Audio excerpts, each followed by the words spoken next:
Hello YouTubers, and welcome to another beer review with me, Peter, the master of hoppers. And today guys, well, we're looking at another Trappist beer, also from the new Trappist Monastery, or Stift I guess is what they call it here, or at least in Austria.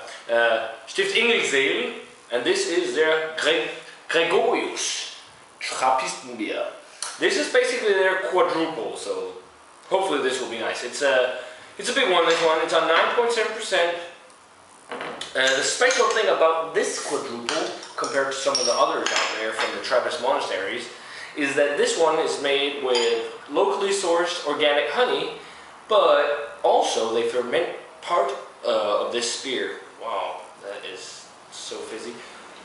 They ferment part of this beer with wine yeast.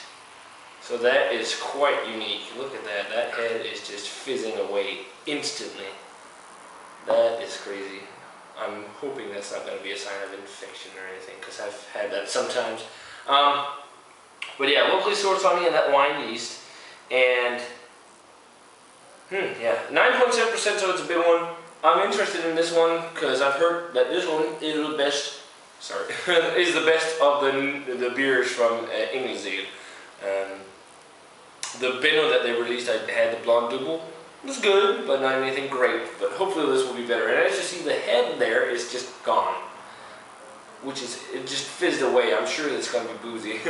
But yeah, nice reddish color, dark ruby red. Well, there's like no head on there now. But what the bubbles that were there, where you guys just saw that on the camera, were kind of beige. But let's take a look at your aroma. Yeah, doesn't smell infected.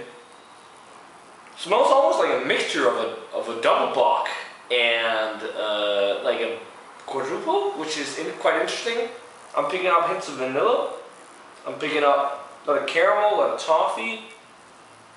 It almost had, there is this aroma you sometimes get in Sriracha Ace, which is kind of this spicy, the bubblegummy flavor. The bubblegum flavor I'm thinking of is a Danish bubblegum called Jenka, but it's made with the same spices. I think that's in root beer. It has kind of like a root beer aroma with the spice.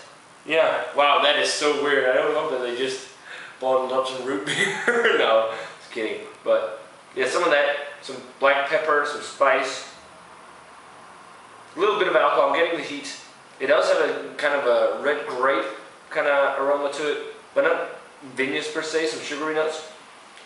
The aroma on it is actually fairly muted, but let's give it a taste. Cheers, guys.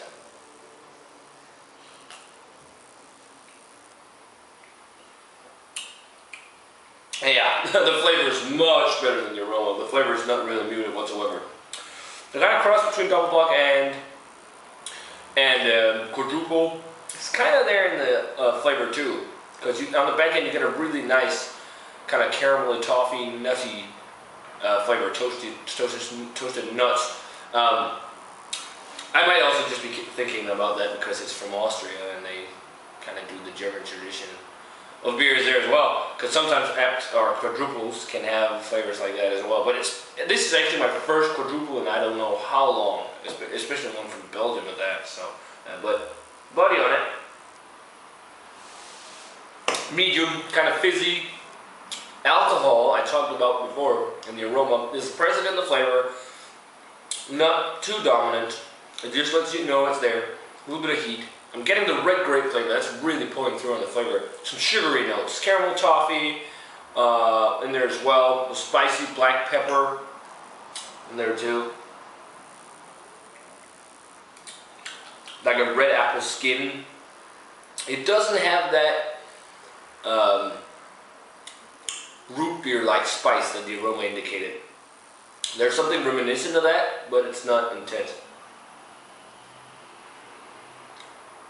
But yeah, it's a good quadruple. It's not as good as Westy 12 or Rochefort 10, which are my personal favorites. I'd actually say that something like the Alesmith Decadence from, was it 2012 I guess?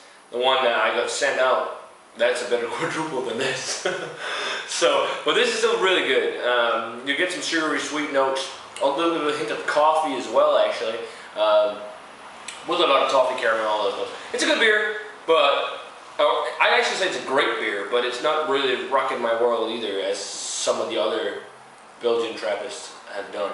Rating wise, I'm going to go straight up 80. It's a great beer, but the other Trappists outshine it. So, got to try the first two beers from Engelszell.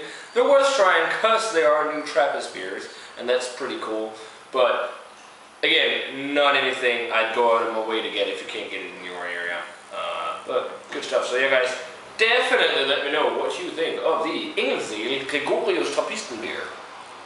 Do you think this is better than some of the other Trappists? I'd like to know that, because to me this is not the best quadruple I've had.